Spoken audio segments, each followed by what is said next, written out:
All right, guys, it's Dave Witchard, President FFL Velocity. Welcome to Weekend Warrior Podcast. And I've got Tristan and Damien here with me today. They drove up from Miami. So you guys introduce yourselves.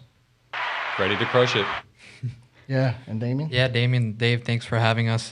Damien lived in Miami for 20 years. I was born in Argentina. Came here when I was very small and work with Tristan. We're partnered with Nick Brenzel as well with our Team Archangel. Say your last name again for me. Damien Hapke. Hapke. I'm going to get that. Yeah. And LaBelle. Tristan LaBelle. Sorry, I didn't do that right. Like Patty. Yeah, there you go. Like Patty. That's cool. So they've been with us for less than 90 days, I guess, something like that, right around there.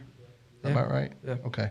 Cool. So Tristan, I'll go to you first. Just real quick, just introduction yourself again, briefly, your background, what brought you here, and then we'll go same thing, Damien. Perfect. Yeah, I actually was in the military for a few years and got out early. My mom was pretty sick with some cancer, and that really inspired me to get into this industry. I'd already dropped out of college twice, failed at a few businesses, been the ups and downs. And my motive to get into the insurance industry was my family, and seeing that happen with my mom, and moved down to Miami. Was with a captive company, different company there. Moved up the ranks, took over an office, trained a lot of people in. We were the #1 recruiting office in the country for that captive company that we were at, and we just kind of saw some flaws and heard about FFL, and the first thing is like the comp. I mean that's a big flaw. Nuts. I mean you could like triple your money with doing nothing. That's insane. So that was the first thing that drew our attention, and we started actually our own agency, which is Archangel. We kind of made a few mistakes, moving forward with that, and then we just saw that the FFL way is the best way, and we kicked it off from there and issued. I submitted 26,000 and from a couple policies the other day, and you submitted 22,000 the previous month. Yeah, that's good. Yeah. And I think that's the thing we talked about earlier is just when you come in, just dive in and really grasp what we do here, and it works. And I came from captive, so I understand that scared feeling that you might have and what that's like and stuff. So with Damien, tell us about you as well. Yeah, so my name is Damien. I born in Argentina, came here very little when I was 3, lived in Miami for over 20 years. Both of my parents are journalists. They do their own things. They're independent as well. They have their own company. I actually had a big vision on being a pilot, wanted to do that as a career. I actually did my training and everything. I worked at a private airport with private jets, did that for 3 years, and kind of found myself in a pickle when the pandemic hit, got laid off, didn't have a job. And I said to myself, do I really want to be home and ride this out and just get paid from the government and not do anything?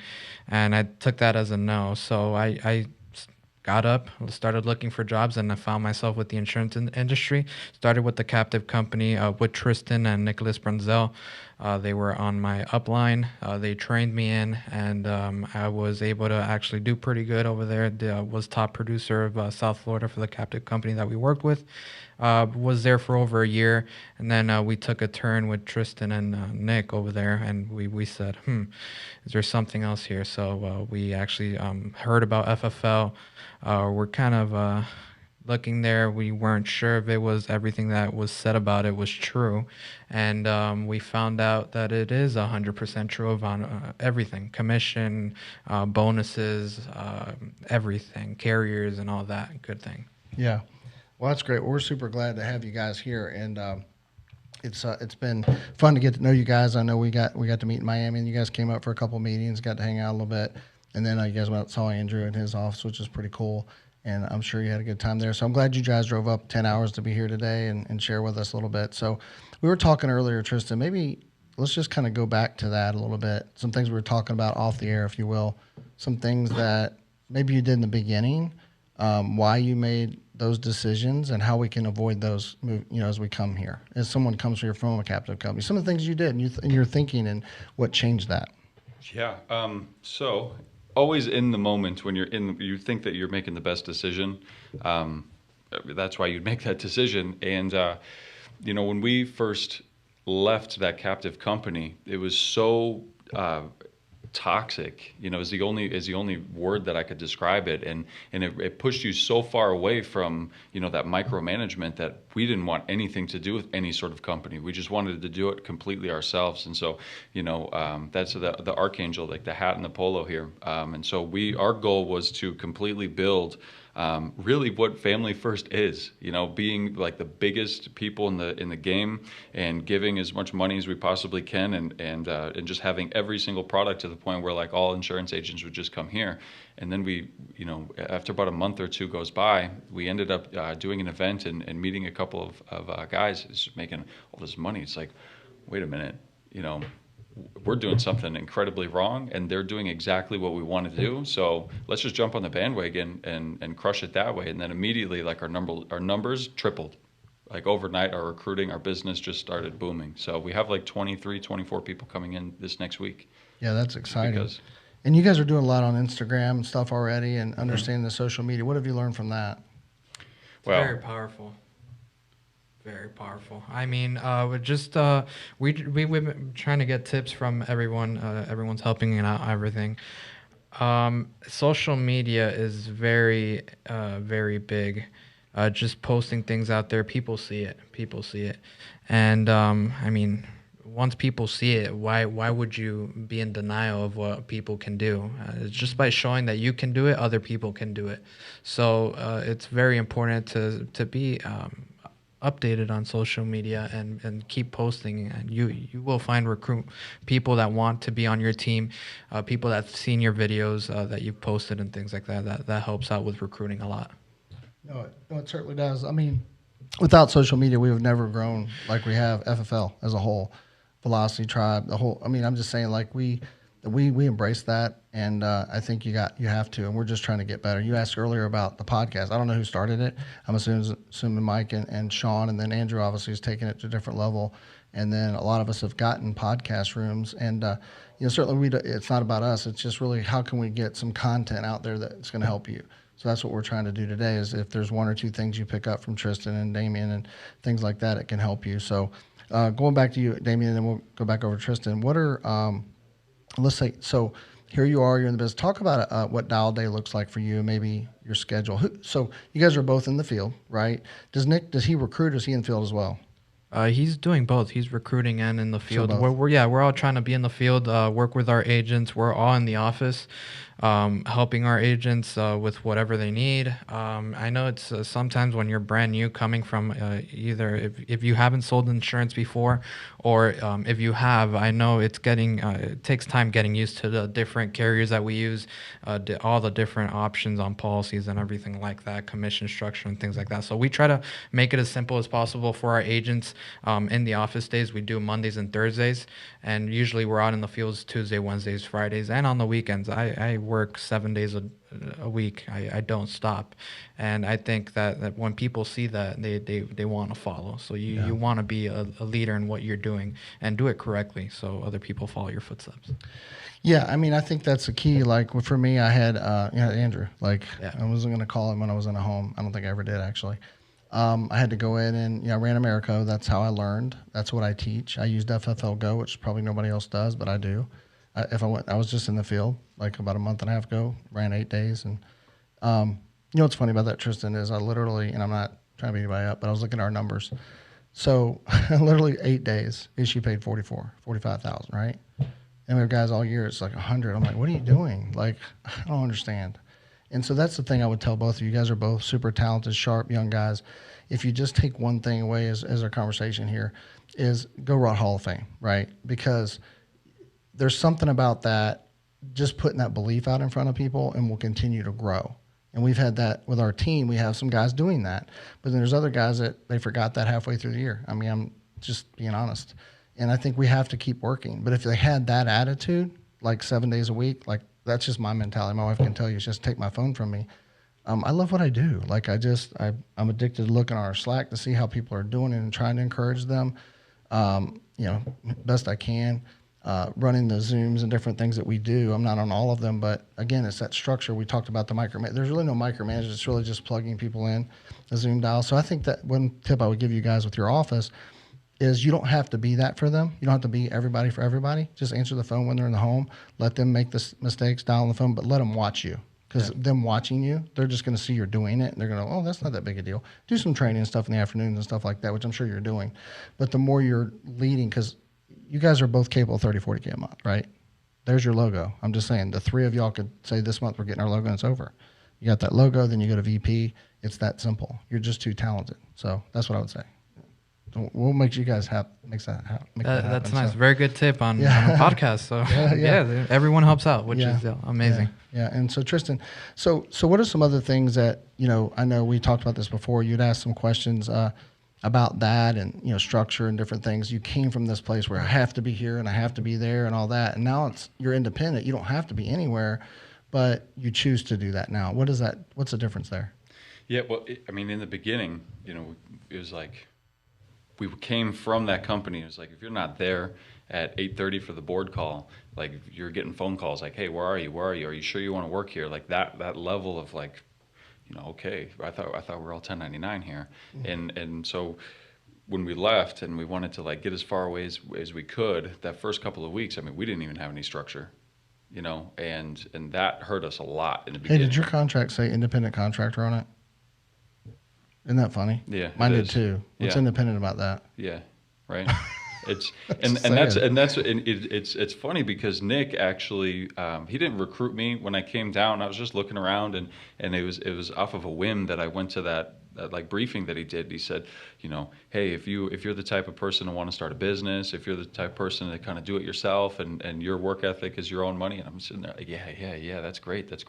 And then you get through it like a year later, you're like, this is not what it was. Mm-hmm. When you first started, and that's something that's consistent with Family First Life, that, it is what it is and it stays that way. Mm-hmm. And that is something like talking about structure. That is like the spine. That's like the backbone. You know what I mean? Do what you say you're going to do. And that's the whole culture here. Yeah. Now you're going to Phoenix, right? Of course. Okay. Why are you going to Phoenix? Well, because I think that it's, regardless of what values you could get from that, just being in the room with the people that are that level of success.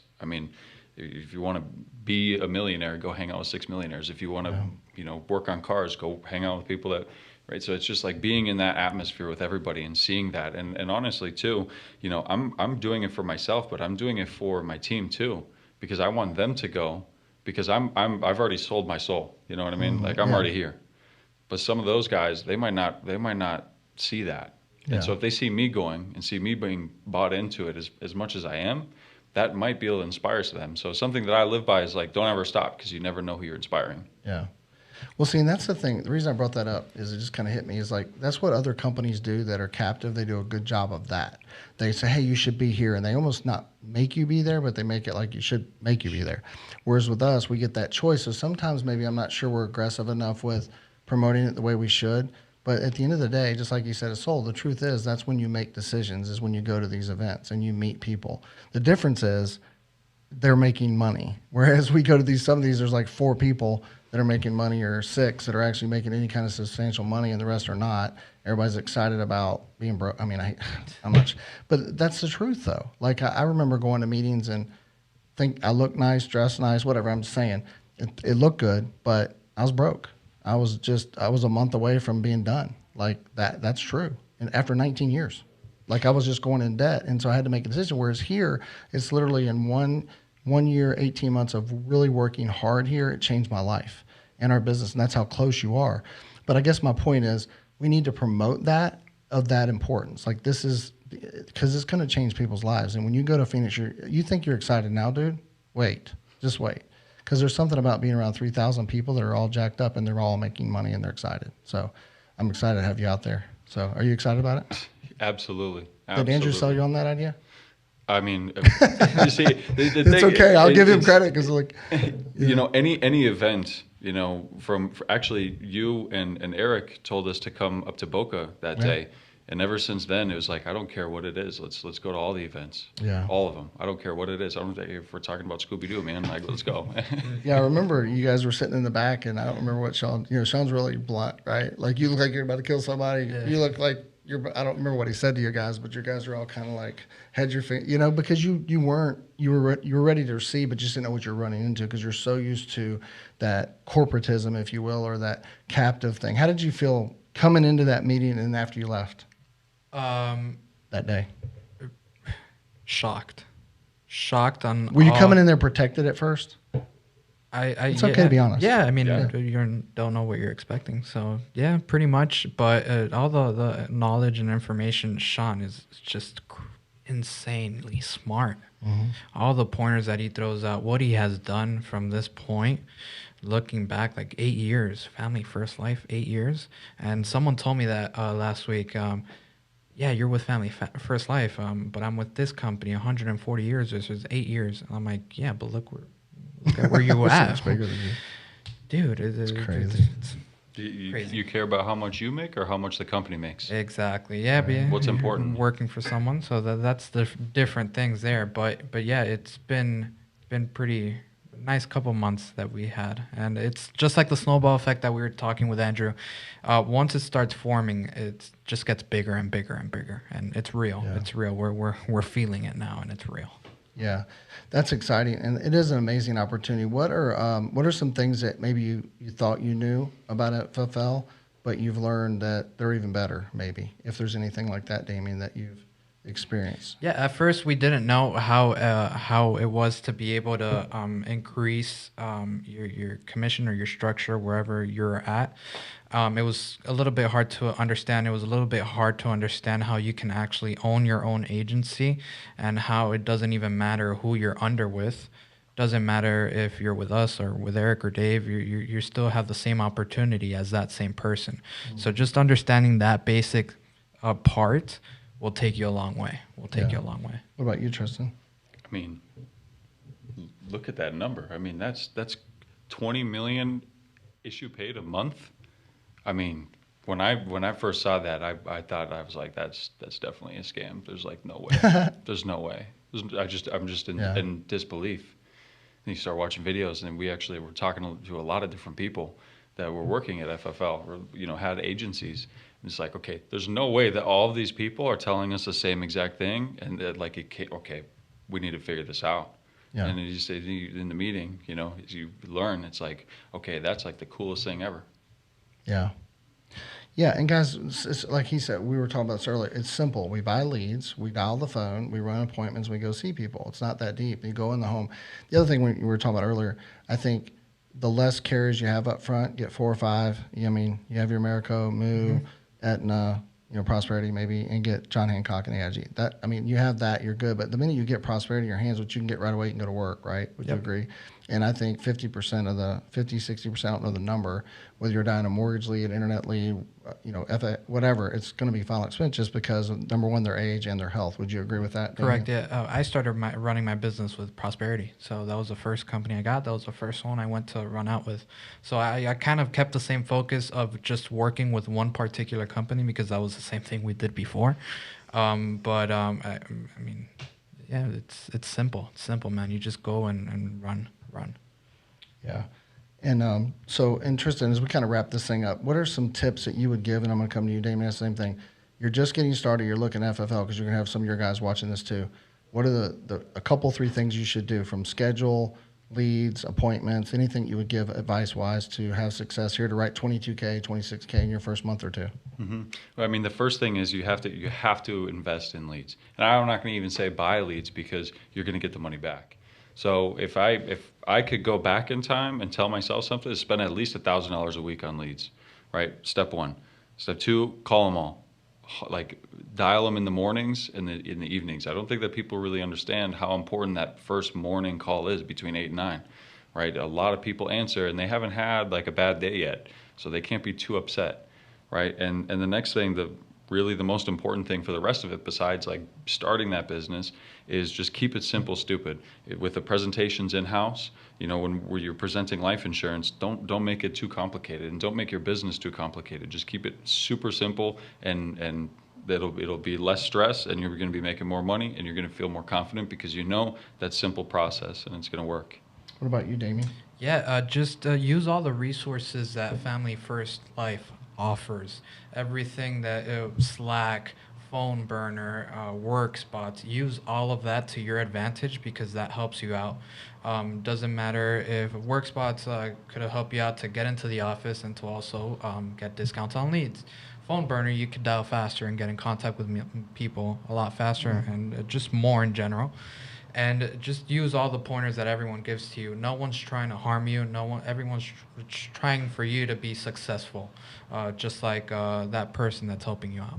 That's a whole goal of Family First Life, for everyone to win and help out as many families as we can. Yeah. As we wrap up here, Damien, how do they get a hold of you? They want to work with you. You're in South Florida, but they can work with you from anywhere. Yeah, we're recruiting nationwide in every state, all 50 states. We're based off in Miami. You want to reach out to me personally. My personal phone number is 954-997-1544. My Instagram, FP_Damien. And we also have our website, archangelbrokers.com, where you can find out a little bit more about us. And what about you, Tristan? Yeah, my phone number is 786-617-6701, and Instagram is Captain_LaBelle. And exactly, hop up on the website. Cool. Were you a captain in the Army? No, I think in a previous life I was I think I was a sailor. Okay. I was a sailor.